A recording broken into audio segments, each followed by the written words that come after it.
संगीता दीदी बाद में आएंगे। ओम शांति।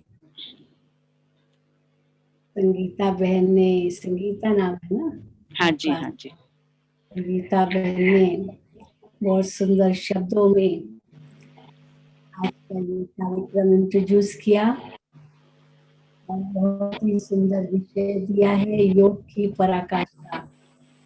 मुझे बताया गया कि आपके यहाँ भी योग भट्टी चल रही है, मधुबन में भी योग भट्टी चल रही है।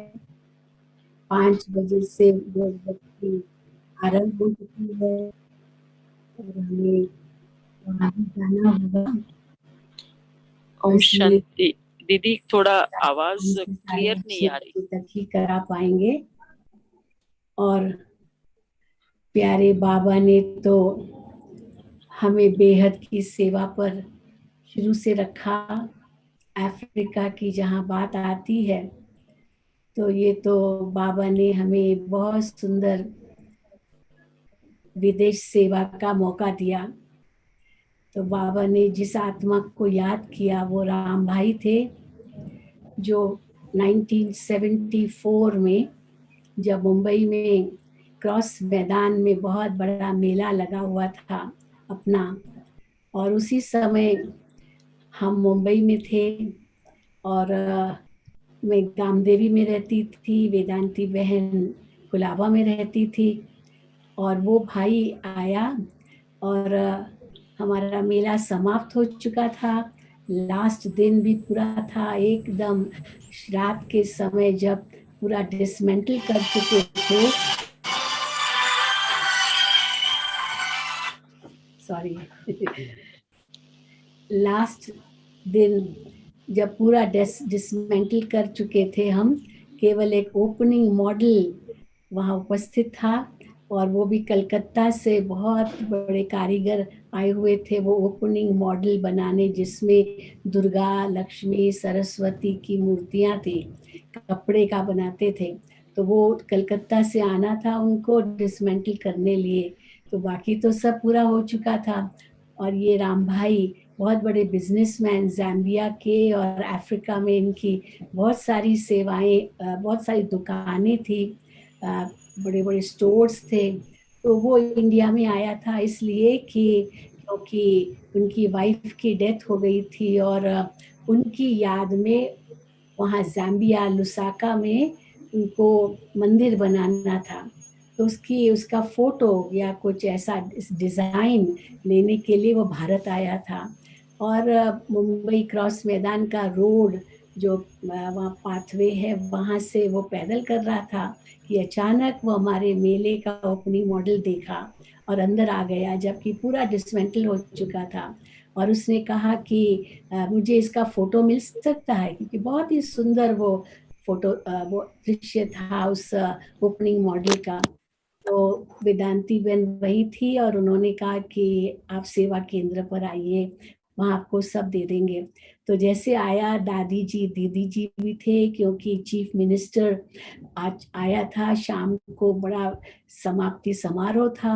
और दादी दीदी से वो मिला और दादी को उसने बताया, क्योंकि ज्ञान सुना, और जब उसको ज्ञान इतना अच्छा लगा, उसने कहा कि ये ज्ञान तो कितना अच्छा है, आप लोगों ने कभी अफ्रीका में ये ज्ञान दिया है?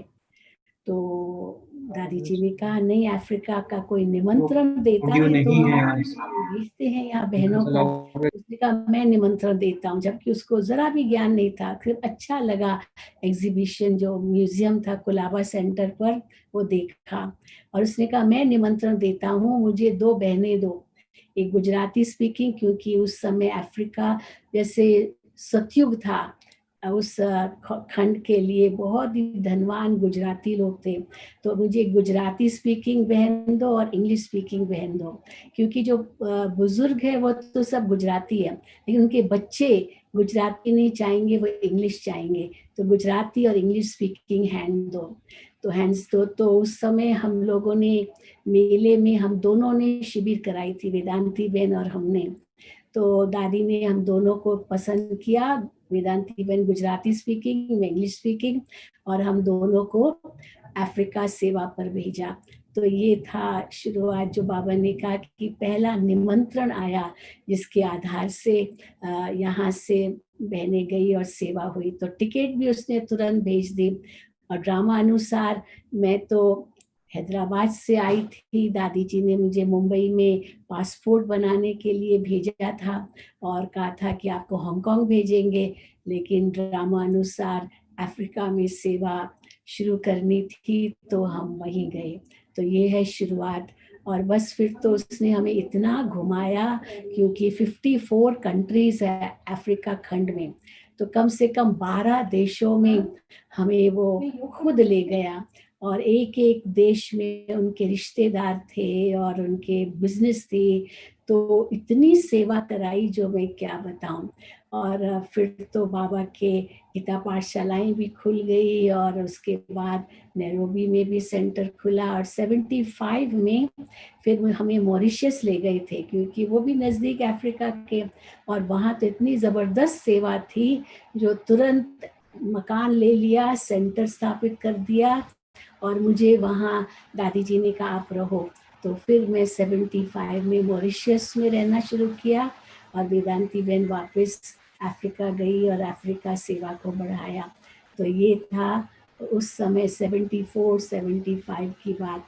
तो ड्रामा देखो, वो बातें सब याद आ गई हमें, और आज हमने मुरली क्लास में भी ये बातें सुनाई। तो देखो टाइम भी कैसे पास हो जाता है। और अभी तो सर्व अफ्रीका का कार्य वहाँ बहुत तेज़ी से चल रहा है, और कैसे एक एक देश में बाबा के सेंटर्स है, और वहाँ की बहनें जो अलग अलग देशों में जाकर सेवा कर रही है, काफ़ी डिफ़िकल्ट धर्मी है, लेकिन बाबा की बहुत मदद है, और इनकी योग तपस्या है जिसके आधार से वहाँ इतनी सेवाएं बढ़ रही है। और अफ्रीका से बहुत भाई बहनें मधुबन में आते हैं। तो ये था शॉर्ट में अफ्रीका का समाचार। बाकी हमें बहुत खुशी है कि आप सब योग भट्ठी कर रहे हैं। तो मधुबन की तरफ से आप सभी को भी बहुत बहुत याद, क्योंकि समय ऐसा है, भले हम बहुत दूर है फिजिकली, लेकिन मेंटली स्पिरिचुअली तो हम एक दो के बहुत करीब हैं। और बीच में हमने क्लास पहले भी कराया था, और अभी आपके फिर से सम्मुख हुए हैं। तो बाबा ने तो हमें योग पर तो बहुत कुछ समझाया है। हर मुरली में बाबा योग की बात करते ही रहते हैं, और बाबा तो बहुत सहज रूप से कहते हैं, योग माना याद। आज तो योग के नाम पर योगा कह करके जो अलग अलग आसन सिखाए जाते हैं, प्राणायाम सिखाया जाता है, और उसी को योगा कह करके ही उसी को महत्व दिया जाता है। पर वैसे अगर देखा जाए, योग तो जीवन जीने की कला है, जैसे बाबा हमें कहते हैं। और योग के 8 अंग हैं, 8 अंग हैं, जिसमें यम और नियम उन पर तो ध्यान देते ही नहीं है, लेकिन उसके बाद जो बाकी 6 हैं उन पर भी ध्यान नहीं देते हैं। योग नियम योग यम और नियम के बाद आसन और प्राणायाम पर अवश्य ध्यान देते हैं। पर बाबा हमें कहते हैं मानसिक आसन अपनाओ। जैसे वो शारीरिक आसन अपनाते हैं, बाबा कहते हैं आप भले कब कहाँ भी बैठो, आप लेट करके भी मुझे याद कर सकते हो।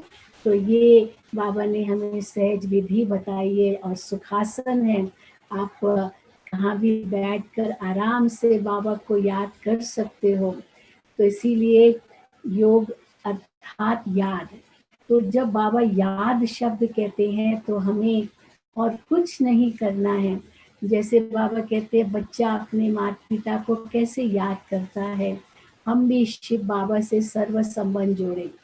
उस दिन बाबा ने कहा कि मैं 3 ऑप्शंस देता हूँ, अगर बाप भूल जाए तो टीचर को याद करो, टीचर भूल जाए तो गुरु को याद करो। इसका मतलब है कि हमारा योग कोई सूखा योग नहीं है, हमारा योग कोई वो रूप नहीं है बस मंत्र जाप करना है और एक गिनती हमें मिलती है और हम समझे कि बस यही हमारा योग है। लेकिन बाबा कहते हैं, क्योंकि जहाँ आसन और प्राणायाम के बाद आता है फिर प्रत्याहार। प्रत्याहार अर्थात विड्रॉल, अपने सेंसेस से पार जाना। और बाबा हमें वही मुख्य बताते हैं कि कैसे अंतर्मुखी बन जाओ। अंतर्मुखी बन करके अपनी आत्मा कैसे भृकुटी सिंहासन पर विराजमान हो जाए। ये भृकुटी सिंहासन ही हमारा सच्चा आसन है, जहाँ विराजमान होकर के इंद्रियों का राजा बन जाएं और राजा बन करके स्वराज्य अधिकारी बन करके अपने ऊपर राज्य करें। तो क्या मन सोचे, हम मन को दिशा प्रदान करें। इसीलिए आसन हमारा सुखासन है। प्राणायाम अर्थात प्राणों से प्यारा जो परमात्मा है उनके साथ हमारी लगन हो। प्रत्याहार अर्थात विड्रॉल हो, इंद्रियों से हम विड्रॉ करें अपने आप को, यहाँ भृकुटी सिंहासन पर विराजमान हो जाएं, इंद्रियों का राजा बन करके रहें। और प्रत्याहार के बाद आता है ध्यान। ध्यान माना मन एकाग्र करें। किस में एकाग्र करें? बाबा कई बार कहते हैं कि शिव बाबा से सर्व संबंध जोड़ने हैं। देह और देह के सब संबंधों को भूलना है। अपने को आत्मा समझ मुझे याद करना है। उस दिन बाबा ने कहा कि अच्छा आत्मा न भी समझो तो भी शिव बाबा को याद करो, और शिव बाबा को याद करेंगे तो भी आत्मा अभिमानी अपने आप हो जाएंगे। क्योंकि शिव बाबा किसका पिता है? शरीर का पिता तो है नहीं, वो तो आत्मा का पिता है। तो आप सहज ही आत्मा अभिमानी भी बन सकते हैं। पहले पिता परमात्मा को पहचानो, वो भी एक आत्मा है, तो हम भी एक आत्मा है। तो जो लोग योग करते उसमें ना का ज्ञान है न शांत हो जाए, मन को शून्य कर दे और फिर धारणा वो स्वरूप बन जाए एकदम शांत। और फिर समाधि, तो समाधि तो बाबा कहते बाप समान बनना है। और ध्यान माना सब संबंध एक बाबा के साथ हो। देह से देह के सब संबंधों को भूलना है। जब देह ही भूल गई तो ऑटोमेटिकली देह से कनेक्टेड जो भी बातें हैं, चाहे वो व्यक्ति हो, वस्तु हो, वैभव हो, कोई भी परिस्थितियां, संसार की कोई भी बातें हैं, उनसे हम उपराम हो जाते हैं। तो बाबा ने तो हमें बहुत सहज तरीका बताया है। कोई भी शरीर को कष्ट देने की जरूरत नहीं है। मन का दमन भी नहीं करना है, क्योंकि मन तो हमारा मित्र है। और भगवान के भी ये महावाक्य गीता में भी आता है कि अर्जुन इस मन को मेरे में लगाओ। तन को लगाने की तो बात ही नहीं है। तो मन को मेरे में लगाओ। तो मन कहाँ जाएगा? जिसको हम पहचानते हैं। तो परमात्मा में मन तब जाएगा जब हम परमात्मा को पूर्ण रूप से पहचानेंगे। इसलिए हर मुरली में बाबा अपनी पहचान भी कितनी गहराई से देते हैं। बच्चे मुझे पहचानो, तुमको कौन पढ़ा रहा है, कौन समझा रहा है, कौन इतना प्यार दे रहा है, कौन कह रहा है मुझे याद करो। और कैसे ब्रह्मा बाबा हमेशा कहते इनको मत देखो, ये भी पुरुषार्थी है, ये भी शिव बाबा को याद कर रहा है। इसलिए हमको उस शिव परमात्मा से सर्व संबंध जोड़नी है। अवश्य ब्रह्मा बाबा माध्यम है जिनके द्वारा शिव बाबा ने हमें अपनी पहचान दी है। लेकिन याद तो हमें शिव बाबा को ही करना है। आत्मा का डायरेक्ट संबंध परमात्मा के साथ है। तो पहले तो मैं एक आत्मा हूँ, ये निश्चय इतना पक्का पक्का हो। लेकिन बाबा कहते ये बार बार अभ्यास चाहिए। मैं आत्मा हूँ, क्योंकि देह अभिमान आधा कल्प के कारण भरा हुआ है। इतना वो संस्कार देह अभिमान का भरा हुआ है जो आत्म अभिमानी स्थिति होती नहीं है। लेकिन जैसे हम अपने अंदर में झांक कर देखेंगे, जिसको बाबा कहते हैं मैं कौन मेरा कौन, हमारी दादी जानकी का ये एक स्लोगन था, मैं कौन मेरा कौन और मुझे क्या करना है। बस ये 3 बातें ही वास्तव में योग है। और उस रूप में अगर हम टिकते हैं, उस नशे में चले जाते हैं कि वास्तव में मैं कौन हूँ। और उसके लिए बाबा रोज कोई न कोई स्वमान भी हमें देते हैं कि इस स्वमान में टिको। कभी बाबा कहेंगे तुम होली हंस हो, कभी बाबा कहेंगे कि आप तो पूज्य आत्मा हो, कभी बाबा कहेंगे कि आप तो पूर्वज हो, आप तो आदि आधार हो। तो जब बाबा हम बच्चों को ये बातें सब कहते हैं, तो तब महसूस होता है कि सचमुच हम कितने ऊंचे हैं, हम कितने महान हैं, हम कितने श्रेष्ठ हैं।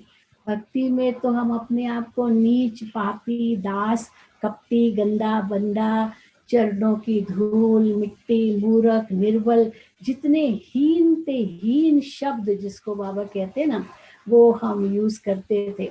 और बाबा हम बच्चों को इन सब से न्यारा कर रहे हैं कि आप तो बच्चे बहुत ऊंचो। उस दिन तो बाबा ने मुरली में कह दिया, बच्चे आप तो मेरे से भी ऊंचो। भक्ति मार्ग में तो हमने भगवान को ऊंचे से ऊंचे का ऊंचा कहा, लेकिन भगवान आकर के हमें कहते हैं तुम बच्चे मेरे से भी ऊंचो।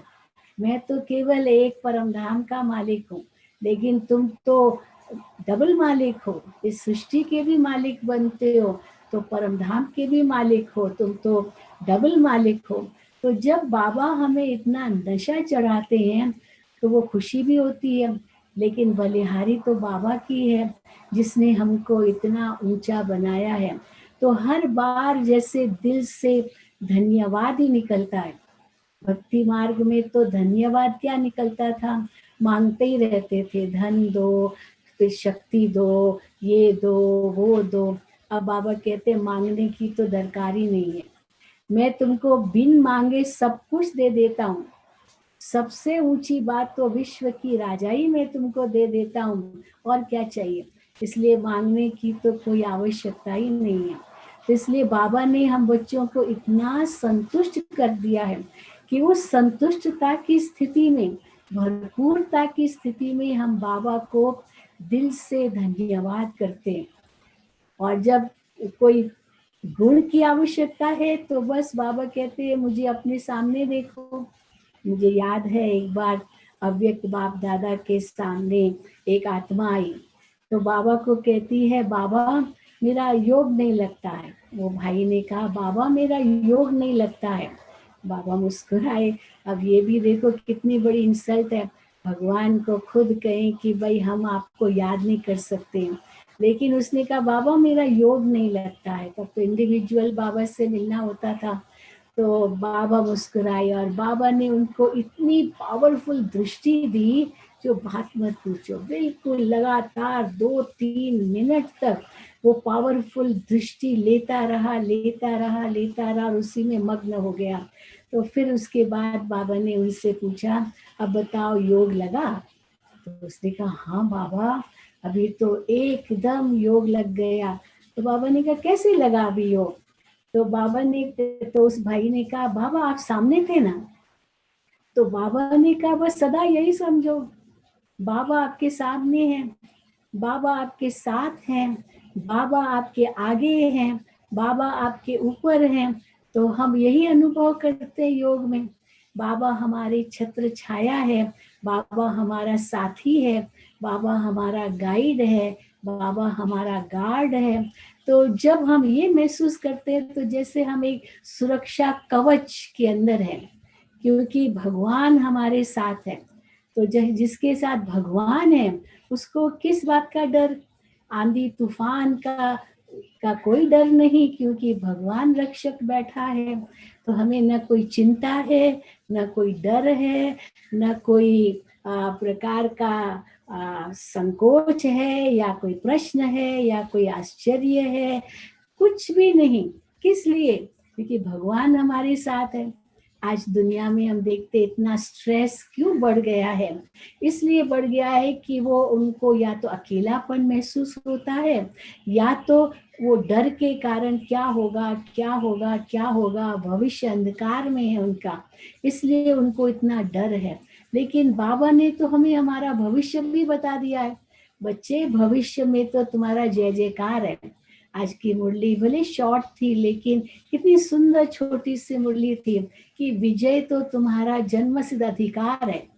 और केवल विजय अब की बार नहीं, आप तो कल्प कल्प के विजयी हो।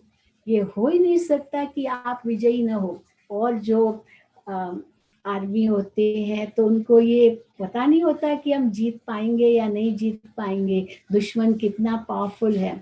लेकिन हमारी तो निश्चित है विजय, क्योंकि भगवान हमारे साथ है, तो हमें किस बात का डर है। तो कैसे ये एक निश्चय और एक नशा हमें इतना ऊंचा ले जाता है, जो सारा डर हमारा खत्म हो जाता है। हम तो उसी नशे में ही रहते हैं, उसी निश्चय में ही रहते हैं। परंतु उसके लिए निश्चय बहुत जरूरी है। नशा भी तब चढ़ेगा जब निश्चय हो। और निश्चय माना पहले तो अपनी आत्मा के स्वमान का निश्चय, और दूसरा भगवान हमें, हमारा बाप टीचर सतगुरु है। और केवल वो ही नहीं, सब संबंध है, सब संबंध मेरे उनके साथ हैं। ये जब अंदर में पक्का निश्चय है तो हमें कोई भी कुछ भी हमारा बाल बांका नहीं कर सकता है। बाकी हाँ, बाबा ये भी कहते हैं अपने कर्मों का हिसाब किताब तो हमें चुकतू करना ही है। 63 जन्मों के हमारे कर्म किए हुए हैं, वो तो हमें चुकतू करना ही है। लेकिन बाबा की याद से वो सूली से कांटा हो जाता है, वो महसूस ही नहीं होता, क्योंकि सहन शक्ति आ जाती है, सब शक्तियां हमें आ जाती है, सर्वशक्तिवान के हम बच्चे हैं। तो इसलिए बाबा कहते हैं मन को दमन नहीं करना है, पर मन को अमन करने लिए सुमन करना है। जो ये दमन, अमन, सुमन, ये शब्द हम यूज करते हैं, तो हर वक्त सुंदर चिंतन मन में करते रहना है। यही बाबा हमें, हम बच्चों को सिखाते हैं। कभी भी मन नेगेटिव न सोचे। जब मन में कोई नेगेटिविटी आ जाए, तुरंत उसको एक सेकंड में रोको नहीं, ब्रेक लगाओ। ये बहुत जरूरी है ब्रेक लगाना। इसलिए देखो आजकल गाड़ियों में पावर ब्रेक्स है, उसी वक्त ब्रेक लग जाती है। ऐसे नहीं कि थोड़ी देर के बाद जाके ब्रेक लगती है, तभी भी एक्सीडेंट होने की संभावना है। उसी वक्त ब्रेक लगनी चाहिए, परंतु उसके लिए थोड़ा धीरे धीरे धीरे जरूर हम स्लो करते जाएंगे तो ब्रेक तो बहुत सहज लगी जाती है। इसीलिए जब भी कोई भी नेगेटिव विचार आए जो देह अभिमान के कारण उत्पन्न होता है, वो सहज हम एक सेकंड में मिटा सकते हैं। बाबा कहते हैं नहीं। और अगर कोई पुरानी बातें याद आए तो उस समय ये सोचो कि ड्रामा, तो बाबा ने हमें ड्रामा की भी बहुत सुंदर ढाल दे दी है।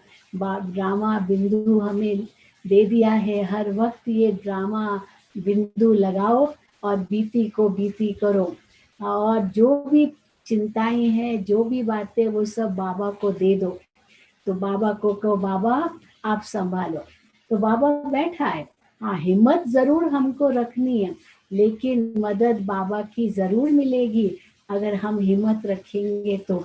लेकिन कई ऐसे बच्चे कमजोर होते हैं, वो समझते हैं मदद तो बाबा आप करो ही, लेकिन हिम्मत भी हमारे अंदर नहीं है, हिम्मत भी आप हमें दो। तो हिम्मत तो अपनी रखनी पड़ेगी, क्योंकि हमको ही फल पाना है। तो फल पाने के लिए कर्म तो हमें खुद ही करना पड़ेगा। बाबा तो हमारे लिए कर्म नहीं करेगा, बाबा तो केवल हमें प्रेरणा देगा कि बच्चे ऐसे ऐसे करो। बाबा तो हमें सकाश देगा, बाबा तो हमें शक्ति देगा, लेकिन कर्म तो हमें करना है ना। और जब हम वो कर्म कर लेते हैं हिम्मत से, तो बाबा की तो 100 गुना मदद है, एक गुना तो क्या 1000 गुना। इसीलिए बाबा कहते हैं सदा अपने भाग्य की महिमा करो। अपने भाग्य की महिमा करना ये भी एक योग का ही भाग है। उस दिन तो बाबा ने कहा तुम केवल भाग्यशाली नहीं हो, सौभाग्यशाली नहीं हो, 1000 भाग्यशाली केवल नहीं हो, लाख या करोड़ नहीं, लेकिन पदम, और फिर पदम से भी आगे पद्मा पदम। अब इनसे ऊंचा और भाग्य क्या हो सकता है। भक्ति मार्ग में तो हम आशीर्वाद मांगते थे भगवान से, और उसके लिए बाबा कहते हैं आशीर्वाद आपको अपने ऊपर करनी है, आशीर्वाद मांगनी नहीं है, आशीर्वाद अपने ऊपर करनी है, दुआ अपने आप को देनी है, दुआ मांगनी नहीं होती है, दुआ आप अपने आप उसके लिए अधिकारी बनो, आप सेवा करते जाओ और अपने आप आपको दुआएं मिलती जाएगी, आपको कुछ भी मांगने की जरूरत नहीं है। हाँ, ये जरूर बाबा कहते हैं कि कोई अगर भूल की है तो बाबा को जरूर सुनाओ, बाबा को बताएंगे तो आप हल्के हो जाएंगे। जैसे बाबा को सुनाना माना जैसे सरेंडर हो जाना। अब कोई भूल की किसी ने और सरेंडर कर दिया तो उसकी आधी सजा तो माफ हो ही जाती है, क्योंकि सरेंडर कर दिया। हाँ, और सरेंडर नहीं किया तो फिर उसको पूरी सजा मिल सकती है। तो इसीलिए बाबा को बताना माना जैसे बाबा को सरेंडर हो गए, अब बाबा ये मैंने भूल की है, और फिर साथ में प्रतिज्ञा, दृढ़ संकल्प जिसको बाबा कहते हैं, वो साथ में किया तो बाबा की इतनी शक्ति मिलती है जो फिर दोबारा वो भूल नहीं होती है। इसीलिए बाबा कहते हैं अपने भूलों को भी सुधारो, अपना लक्ष्य सामने रखो, ये सब योग का ही भाग है। हम ये न सोचे कि ये योग का भाग नहीं है, हम ये न सोचे कि बस मन को हमने शून्य बना दिया, कुछ न सोचे, नहीं। बाबा कहते हैं मन में वो श्रेष्ठ संकल्प ला करके हम उसका स्वरूप बन जाएं, हम उसकी महसूसता करें, क्योंकि जो हम मन में संकल्प लाएंगे वही स्थिति हमारी बनेगी। इसीलिए कहते हैं ना संकल्प की सिद्धि, तो संकल्प या सोच भी अगर हम पहले करें तो वो स्वरूप अपने आप बन जाते हैं।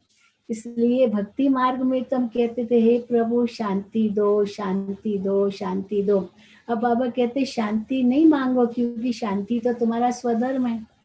तो हम लोग कई बार ये सबको बताते शांति आपसे कितनी दूर है, केवल एक सोच की दूरी पर है बस। अगर ये आपने सोचा मैं शांत स्वरूप आत्मा हूँ, शांति के सागर शिव बाबा की संतान हूँ, शांति धाम का वासी हूँ, हो गई शांत। शांति कोई चीज तो नहीं है जो हम शिव बाबा से मांग रहे हैं और बाबा हमारी हथेली पर देंगे लो शांति। शांति तो मन की स्थिति है, अशांति भी मन की स्थिति है, वही परिस्थिति है, पर उस परिस्थिति में कोई शांति में रहेगा, कोई उस परिस्थिति में अशांत हो जाएगा। और क्यों अशांत हुआ? क्योंकि बहुत व्यर्थ संकल्प उसके चलते हैं। और क्यों वो व्यक्ति शांत हुआ? क्योंकि व्यर्थ से वो परे है। तो बस ये मन की स्थिति है, और मन को बाबा कहते हैं बहुत शक्तिशाली बनाओ। कोई भी व्यर्थ विचार मन में मत लाओ, क्योंकि मन की शक्ति हमारी सफल हो, सहज रूप से सफल हो, संपन्न हो, शक्तिशाली हो, उसके लिए बाबा कहते हैं एक भी लीकेज ना हो। ये लीकेज कहाँ से होता है? जब हम देह अभिमान में आते हैं। तो इसलिए बहुत काल का अभ्यास चाहिए। और आज भी बाबा ने कहा सब अचानक का खेल होगा, अचानक। तो अचानक का जो खेल होगा उसके लिए हमें एवर रेडी रहना पड़ेगा, हर वक्त रेडी रहना पड़ेगा, हर वक्त ये हमारा पुरुषार्थ चलता रहना चाहिए अशरीरी अवस्था का। और बाबा कहते अंत में केवल 1 सेकंड का ही प्रश्न होगा, और उस प्रश्न में हाँ या ना, बस ये ऑब्जेक्टिव क्वेश्चन होगा, हाँ या ना। और क्या होगा क्वेश्चन? कि अंत में हमको किसकी याद रही, केवल बाबा की याद रही या और कोई भी बात याद रही? अगर और कोई बात याद रही तो फेल। लेकिन उस अंत के 1 सेकंड में बाबा की याद रहे, उसके लिए बहुत काल का अभ्यास चाहिए। तभी अंत में एक बाबा की ही याद रहेगी और किसी की याद नहीं रहेगी। और बाबा कहा और बाबा सारा बोझ उठा लेता है। सचमुच हमने कितनों का अनुभव सुना है, बस बाबा कहा, बाबा ने छत्र छाया बन करके कैसे बच्चे को गोद में उठा लिया, सुरक्षित कर लिया, या और इतना सूली से काटा हो गया सब कुछ, क्योंकि बाबा की शक्ति मिली। तो इसीलिए बाबा कहते हैं कि मुझे हर वक्त याद करो, एक घड़ी भी भूलो नहीं, एक घड़ी भी आपकी व्यर्थ न जाए। जब भी कोई और सोच चले फिर से वापस आओ। इसलिए बाबा कछुए का मिसाल देते हैं, जैसे कछुआ अपनी इंद्रियां निकालता है जब चलना होता है, लेकिन जब नहीं चलना होता तो अपनी इंद्रियों को सिकोड़ लेता है। तो हम बच्चे भी अपनी इंद्रियों को ऐसे सिकोड़ लें और अंतर्मुखी बन जाएं, अपनी आत्मा सिंहासन पर विराजमान हो जाएं। देह मेरा एक वस्त्र है जो मैंने धारण किया है, और मैं तो एक शुद्ध पवित्र आत्मा हूँ। दुनिया में तो भल कहते हैं आत्मा तो सदा पवित्र है ही है, आत्मा तो निर्लेप है, आत्मा सो परमात्मा कह दिया निर्लेप है, लेकिन आत्मा पर ही तो लेप छेप लगता है। इसलिए अपने आप को धोखा दे रहे हैं जब कहते हैं कि आत्मा निर्लेप है। तो बाबा ने कहा नहीं, आत्मा तो निर्लेप नहीं है, आत्मा में ही मन बुद्धि संस्कार है। तो जो आप संकल्प करेंगे, जो निर्णय करेंगे, जो इंद्रियों द्वारा कर्म करेंगे, वो आपकी आत्मा पर ही उसका प्रभाव पड़ेगा, वही आत्मा के साथ जाएगा। तो जब ये बुद्धि में आ जाता है तो हम अपनी आत्मा की इन विकारों से रक्षा करते हैं। पर रक्षा करने का मतलब ये नहीं कि हम डरते हैं, रक्षा करने का मतलब है कि हम इतने सुसज्जित हैं ज्ञान और के हथियारों से, जो हमारे ऊपर माया रावण का अटैक हो ही नहीं सकता है। पहले जमाने में होते थे ना, योद्धे जाते थे युद्ध के मैदान में, तो अपने साथ तलवार होती थी, फिर उनके साथ एक ढाल होती थी, और शरीर पर कवच पहन करके जाते थे। तो बाबा ने भी हमें ये 3 शस्त्र दे दिए हैं। ज्ञान की तलवार, हर वक्त ज्ञान यूज करो। कोई भी कर्म करना है उसके पहले ज्ञान यूज करो, ये कर्म सही है या नहीं है, इसका परिणाम क्या होगा। इसलिए कहा भी जाता है सोच समझ कर कर्म करो, सोचो। और कई बार ये भी बाबा कहते हैं सोचने से भी पहले सोचो, ये सोच मेरी कैसी है। तो इसलिए सोचने के बाद फिर समझो कि इसका परिणाम क्या निकलेगा। अगर परिणाम सही नहीं निकलेगा तो फिर वो कर्म हमें नहीं करना है। और फिर 3rd स्टेज है कर्म करना। लेकिन जब मनुष्य देह अभिमान में होता है, आत्म अभिमानी स्थिति नहीं है, तो सोचना समझना तो बहुत दूर हो जाता है। डायरेक्ट कोई ना कोई अभिमान के वश कर्म कर लेता है जो गलत हो जाता है, फिर उसका पश्चाताप होता है। बुरा परिणाम तो निकलेगा ना, लेकिन पश्चाताप करने से क्या होगा, कुछ भी नहीं होगा। हाँ, ये जरूर है कि उससे हम शिक्षा ले लें ताकि दोबारा न करें। तो दोबारा न करें ये प्रतिज्ञा कर ले, शिक्षा ले ले, अनुभव हमारा बढ़ जाएगा, तो ऑटोमेटिकली आत्मा की शुद्धि होती जाएगी। तो बस यही हमको बुद्धि में रखना है कि आत्मा का शुद्धिकरण के लिए ही हमें सारा अभ्यास करना है। और वो तब होगा जब हम उस जो सर्वोपरि सर्वोच्च सबसे पावन अति पवित्र सत्यम शिवम सुंदरम परमात्मा है, उनके हम डायरेक्ट बच्चे बने। तो ये बुद्धि में हम रखें, और हम आत्मा हैं, वो परम आत्मा है, हमारे सब संबंध उनके साथ हैं, ये हम बुद्धि में जरूर धारण करें। और जितना हम इस प्रकार की धारणा अपने अंदर बनाकर रखेंगे, ऑटोमेटिकली हर वक्त हमारा ध्यान रहेगा। ध्यान अपने ऊपर केंद्रित करना है, किसी और पर ध्यान नहीं करना है। वो क्या कर रहा है, वो कैसे कर रहा है, वो क्यों कर रहा है, इनमें अपनी बुद्धि नहीं लगानी है। हम तो सब एक्टर्स हैं ना इस रंगमंच पर, हमें जो पार्ट मिला हुआ है उस पार्ट पर हमें ध्यान देना है। हमें औरों के पार्ट पर अगर ध्यान देंगे तो हम अपना समय भी बर्बाद कर लेंगे। उनका पार्ट तो वो जाने, जो करेगा वो पाएगा, उनका हिसाब किताब उनके साथ है। हम तो ना कोई हिसाब किताब बनाए, इसीलिए अपने ऊपर ध्यान देते हैं, बाबा पर ध्यान देते हैं, अपने संपूर्ण लक्ष्य पर ध्यान देते हैं। इसलिए बाबा कहते हैं कि आप अपने पीछे भी मत देखो, जो बीत गया वो बीत गया, पीछे भी मत देखो। अगर पीछे देखना है तो ये देखो कि हम कितना आगे आए हैं। तो ज्ञान की तलवार से हम अपने आप को सतर्क रखते हैं, दुश्मन को नजदीक नहीं आने देते हैं।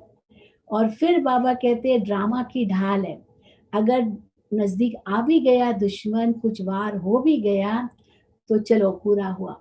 पश्चाताप करके, दुखी हो करके हम अपना समय व्यर्थ नहीं गंवाते। चलो भूल हुई, बाबा को बता दिया और हल्के हो गए, बाबा से प्रतिज्ञा कर ली, बाबा हम फिर ये नहीं करेंगे। और वो दृढ़ संकल्प इतना अंदर में धारण कर लिया कि फिर अगर कोई वो कर्म होने जा रहा तो हम अपने आप को रक्षा, अपने आप को सोच समझ के बदल देंगे, क्योंकि वो कर्म मुझे दोबारा नहीं करना है, बाबा से हमने प्रतिज्ञा कर ली है। तो इसलिए रोज अपने साथ प्रतिज्ञाएं करो, रोज अपने आप को समझाओ कि हमें क्या बनना है, क्या करना है। बाबा ने हमें लक्ष्य तो दे ही दिया है, बच्चे अब घर जाना है, बच्चे नई दुनिया में आना है।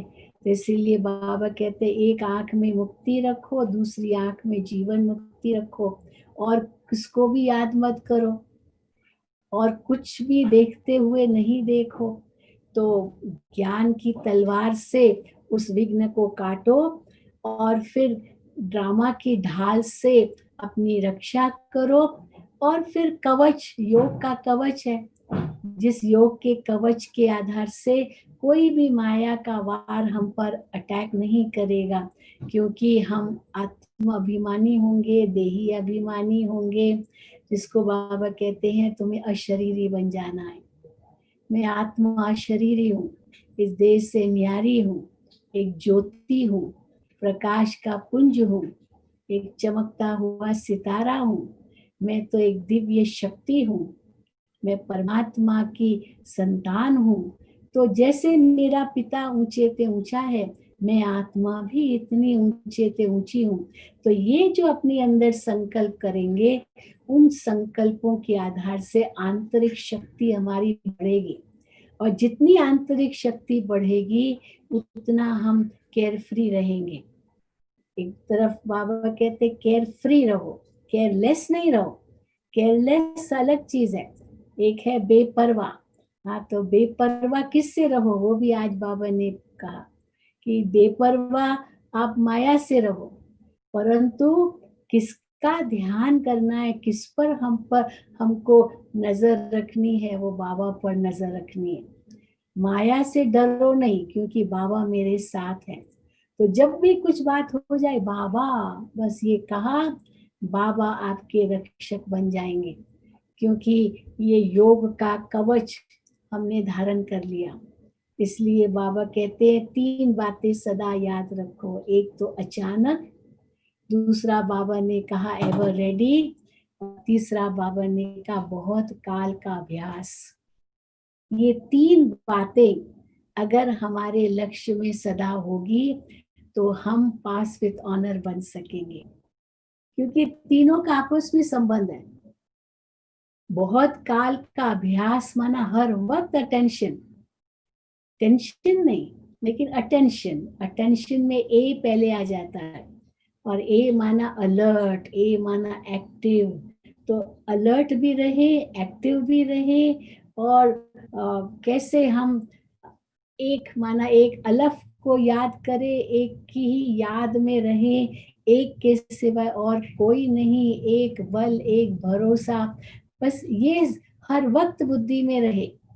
भले बाबा ये नहीं कहते कि सब कुछ छोड़ दो, क्योंकि कई बार लगता है ये सब बातें तो तब होगी जब सब छोड़ दें। बाबा कहते छोड़ना भी नहीं है, छोड़ना तो ये तो कायरता हो गई, छोड़ना भी नहीं है। हाँ, शुरू में हमारी बहनों ने सब त्याग दिया सहज, ब्रह्मा बाबा ने 1 सेकंड में त्याग किया, लेकिन उस समय तो बाबा कहते भट्ठी बननी थी, उस समय तो फाउंडेशन डलना था। इसलिए फाउंडेशन के वक्त भट्ठी बनने के वक्त तो ये सब जरूरी थी बातें, लेकिन उसके बाद अभी तो बाबा का ये यज्ञ काफी विस्तार को पा चुका है, ये वृक्ष बहुत फैल चुका है, बीज को तो गुप्त ही रहना होता है।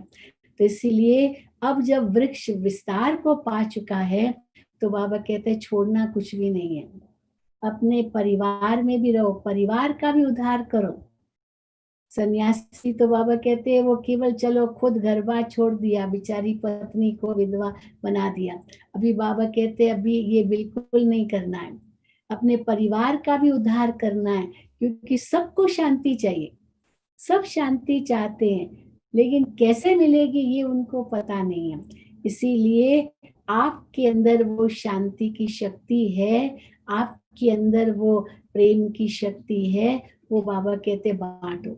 और अभी जबकि लॉकडाउन है, हमको कहीं भी बाहर नहीं जाना है, तो सचमुच एकदम बेहद का वैराग्य चाहिए।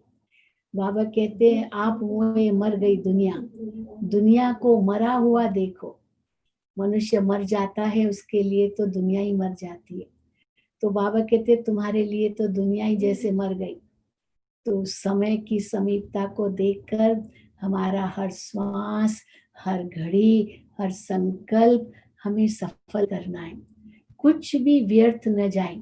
उसके लिए हर वक्त 3 बिंदु भी साथ में याद रखने हैं। मैं आत्मा बिंदु, बाबा बिंदु, ड्रामा बिंदु, ये केवल थियरी नहीं है, ये प्रैक्टिकल है। छोड़ो तो छूटो, बस आज भी बाबा ने कहा भूल जाओ, हाँ उड़ा दो उस बात को, छोटी छोटी बातों में मत उलझो, जरूरत नहीं है। ये सब 63 जन्मों के कर्मों का हिसाब किताब है, इसलिए छोटी छोटी बातों में उलझो नहीं। इसने ऐसे किया, इसने ये किया, इसने वो क्यों किया, ये क्या किया, इनमें मत जाओ। ये हर एक आत्मा का अपना अपना पार्ट है, अपना अपना संस्कार है, अपना अपना हिसाब किताब है।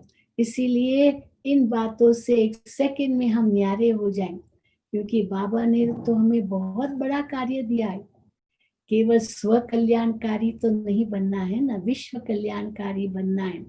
तो विश्व कल्याणकारी हम कैसे बनेंगे? विश्व में घूम फिर करके नहीं विश्व कल्याणकारी बनेंगे, लेकिन एक स्थान पर बैठकर पूरी दुनिया को सकाश देंगे।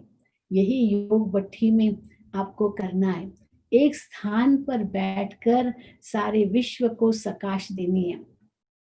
जैसे विश्व के ग्लोब पर आप बैठे हैं और आप धरती पर सकाश दे रहे हैं। इस समय कितने लोग दुखी हैं, चाहे बीमारी में दुखी है, चाहे आर्थिक कारणों से दुखी है, चाहे कोई भी कारणों से इतने दुखी हैं, तो हम उनको शांति के वाइब्रेशंस दे रहे हैं, हम उनको शक्ति के वाइब्रेशंस दे रहे हैं। तो बाबा कहते हैं आप भी एक अंतवाहक शरीर धारण करके सैर करो, और खास करके अमृत वेले के समय ऐसे आप शरीर, अंतवाहक शरीर, सूक्ष्म शरीर, फरिश्ता की ड्रेस पहन करके, चमकीली ड्रेस पहन करके, डबल लाइट बन करके आप विश्व की सैर कर सकते हो, और अनेक दुखी आत्माओं को आप शांति की शक्ति प्रदान कर सकते हो। निमित्त बन करके शिव बाबा से शक्ति ले रहे हैं और हम इन आत्माओं को दे रहे हैं। बहुत दुखी है बाबा, कई बार कहते क्या उनकी पुकार आप सुन नहीं पा रहे हैं? कितना पुकार रहे हैं, कितना चिल्ला रहे हैं, कितना रो रहे हैं, कितने दुख हैं। और बाबा ने तो मुरलियों में यहाँ तक कह दिया है कि बच्चे दुख के पहाड़ गिरने वाले, अभी तो फिर भी इतना नहीं है, पता नहीं और क्या क्या दुख इस संसार में आ सके। वो कोरोना के मरीजों का इलाज में अपना जीवन भी जैसे खपा रहे हैं, सब कुछ न्योछावर कर रहे हैं, लेकिन खुद की तो सुरक्षा करते हैं ना। अगर खुद ही उसमें फंस गए तो उनको भी लग जाएगा। तो हम अपनी सुरक्षा भी करते हैं, ऐसे नहीं कि दुखी है कोई तो हम भी दुखी हो जाएंगे। आज मुझे कोई बता रहा था, वो साउथ अफ्रीका की बहन थी, वो बता रही थी कि साउथ अफ्रीका में इतने लोग मर रहे हैं लेकिन वहां जा नहीं पा रहे हैं। तो हम लोगों को कहते हैं ऑनलाइन आप फ्यूनरल, आप वो जो भी उनके रिश्तेदार हैं आप ऑनलाइन उनको प्रकाश दे, उनको शांति दे, क्योंकि रो रहे हैं बहुत घर में। तो ऑनलाइन रोते हुए को शांति देना है, ये तो चलो फिर भी साइंस के साधन हैं, लेकिन आगे चल करके ये साइंस के साधन भी फेल हो जाएंगे तो फिर क्या करेंगे? वो उसके लिए अपनी मनसा शक्ति को इतना बढ़ाना है, जो हम जो सोचे वो उस आत्मा तक पहुंचे, वो सकाश उनको मिले, उनको ऐसे अनुभव हो जैसे मुझे कोई शक्ति दे रहा है। और ये जब हम कर पाएंगे तब हम विश्व कल्याणकारी कहलाएंगे। तो इसीलिए बहुत आवश्यक है कि हम अपनी भी सुरक्षा करें। विकारों से तो सुरक्षित रहना ही है, लेकिन जो अभी दुनिया में जो और गंदे वाइब्रेशंस और जो भटकती आत्माएं, उनके भी वाइब्रेशंस, न जाने क्या क्या वाइब्रेशंस आने हैं कलयुग अंत में, उनसे हम अपने आप को सदा सुरक्षित रखें। और कैसे रहेंगे सुरक्षित? ये योग का कवच पहन करके।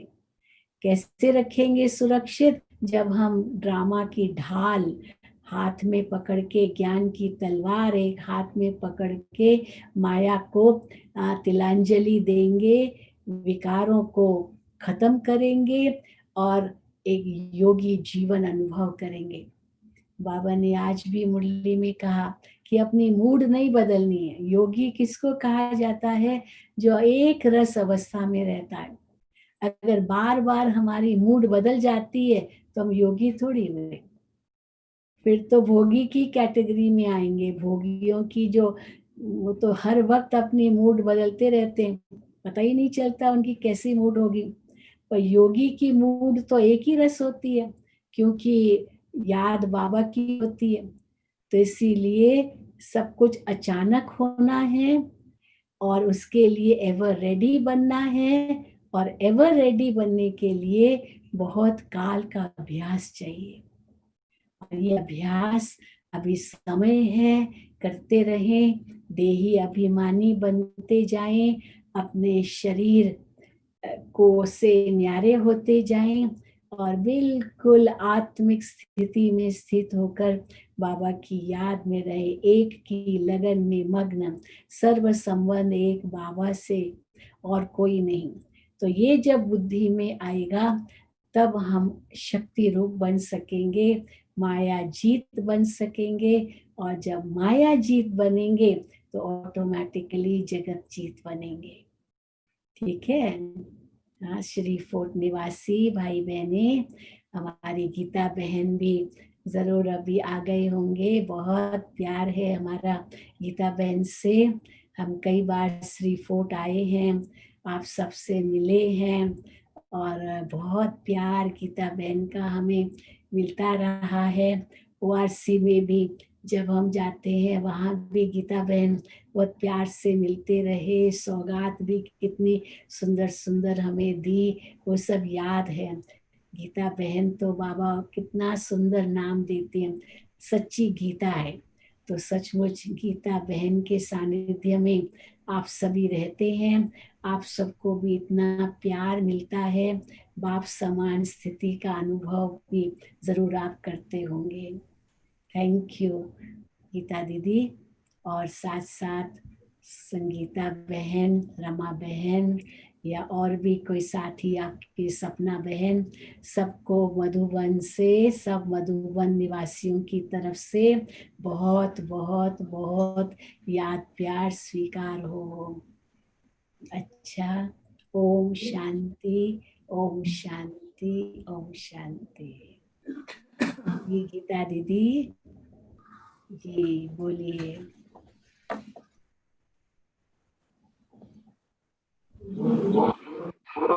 जी गीता दीदी। ओम शांति। जी संगीता बोलो।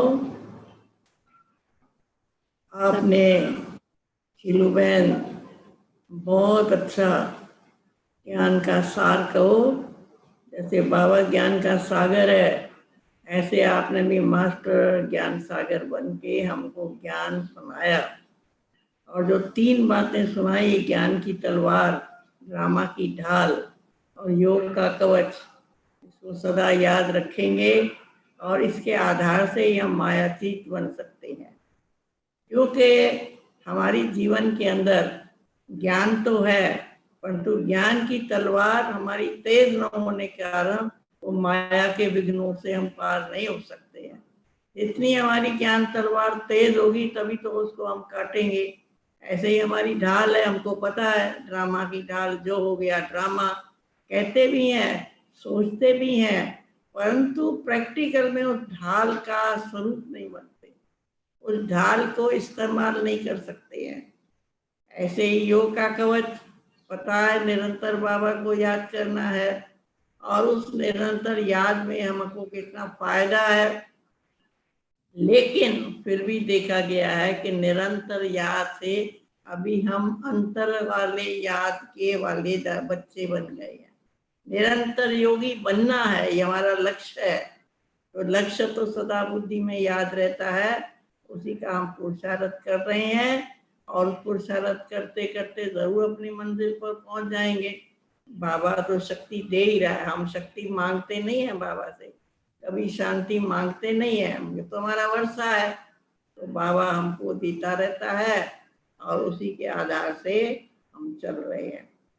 ये सभी भाई बहनों, आपने बहुत बहुत ज्ञान की बातें सुनी। 2 दिन से ज्ञान का खजाना हम सभी को मिला है, उन खजाने को जमा करो और जीवन में धारण करके अपने जीवन को आगे बढ़ाते रहो। यही हमारी शुभकामना है और शुभ भावना है। ओम शांति। Thank you. अभी आप योग में बैठेंगे और हम आपसे विदाई लेंगे, क्योंकि हमें फिर और यहाँ भी योग भट्टी चल रही है, उसमें जाना है। ओम शांति। ओम शांति शीलू बहन जी। हम्म। हम